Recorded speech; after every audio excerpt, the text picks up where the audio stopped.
Today we look at Chris Walker, one of the top players out of Southern Florida. If you haven't yet, please do me a solid by sharing and subscribing to the channel. I hope you enjoy the video.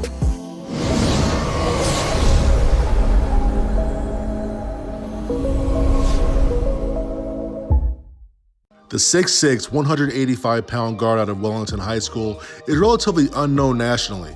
I had no clue who he was until I was doing a video on a top 50 player, and I literally had to stop the film to look up who this kid was and what schools were after him. He's not on 247, ESPN, or Rivals, but he does have Division I offers and looks, including Arkansas Little Rock, Rider, App State, Temple, Howard, Virginia Tech, Cornell, North Florida, and others. His player comp is going to be current Creighton star MITCH BALLOCK, one of the best shooters in the country who can hit you from deep with spot-ups, off the bounce, off screens, but can also hurt the defense by attacking the rim, playing aggressive with his handle, and playmaking ability. BALLOCK is a more complete player where I think Walker can be in the future, so I'll add a second comp, and that's for former Arkansas sharpshooter Isaiah Joe. Looks to hunt his shot consistently, finds the three-point line in transition within the half court, and was proven to be one of the top scorers in the SEC this past season. His shooting is where he eats and the main reason why he's a Division I prospect.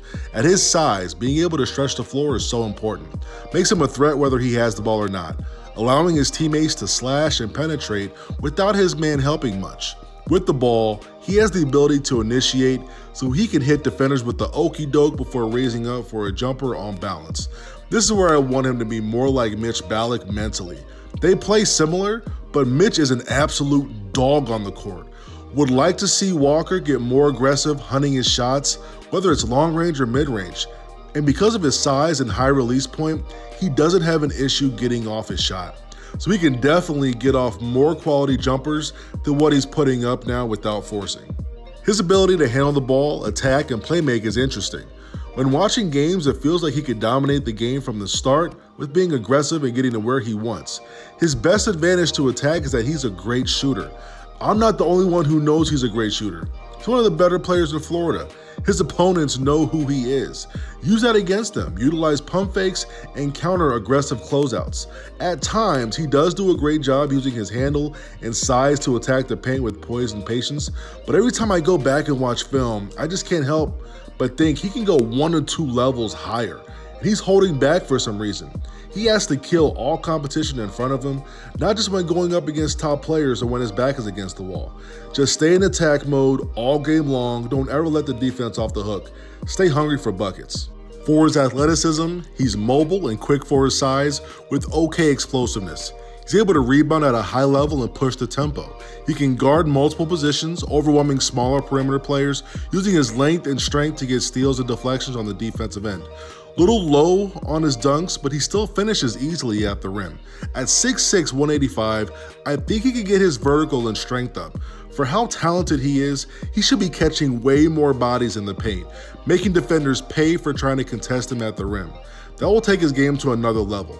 His athleticism is why I feel his offers and interests are really varied, from like low Division I schools all the way up to the ACC. With more explosiveness, bounce, and about 10 to 12 pounds added, he's probably an Atlantic 10 player at minimum and ranked around 125 as a 4-star recruit. Overall, he's a tough perimeter player who has a very high ceiling. He's just getting going, but it starts between the ears. Understanding he could do way more, staying in attack mode, staying in kill mode. And I'm shocked he's not ranked on the bigger sites, but I don't think he's shown what he's truly capable of. And it can't be a one-time, two-time thing. It's gotta be an everyday focus to prove people wrong. I think he's close, and I see he's been destroying dudes all summer, and I hope that continues.